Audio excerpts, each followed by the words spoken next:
কোটা সংস্কার আন্দোলনের রেশ যেন থামছেই না। ব্লু গ্রেড রিমেম্বারিং আওয়ার হিরোর পর গণমিছিলে উত্তাল ঢাকার রাজপথ।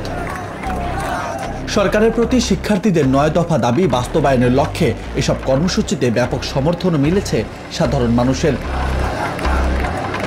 শুক্রবার শিক্ষার্থীদের আন্দোলনে সংহতি জানিয়ে বিভিন্ন পেশাজীবী সংগঠন আন্দোলন করলেও দুপুরের পর আবারও শিক্ষার্থীদের আন্দোলনে উত্তাল হয়ে ওঠে ঢাকার রাজপথ। বাইতুল মোকাররম, সায়েন্স ল্যাব, শাহবাগ সহ শহীদ মিনারে জড়ো হয় শিক্ষার্থীরা। ৫ ঘন্টার বেশি সময় ধরে চলে শহীদ মিনারের বিক্ষোভ।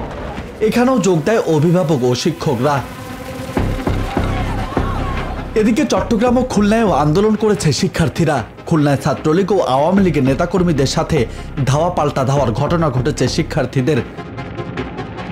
অন্যদিকে কয়েকদিনের নানা কর্মসূচিতে পুলিশের কঠোর অবস্থান দেখলেও আজ কোনো বাধা ছাড়াই গণমিছিল ও অবস্থান কর্মসূচি পালন করেছে শিক্ষার্থীরা। চলমান আন্দোলনের নানান বাধার পর বড় একটি আন্দোলন করল শিক্ষার্থীরা। হেফাজতে থাকা সমন্বয়করাও ছাড়া পেয়েছেন। এতে আরও শঙ্কা দেখা দিয়েছে কোন পথে যাচ্ছে কোটা সংস্কার আন্দোলন। ৯ দফা দাবি আদায়ে আবারও কঠোর কর্মসূচি দিবে কিনা বৈষম্য বিরোধী ছাত্র আন্দোলন, প্রশ্ন উঠেছে বিভিন্ন মহলে।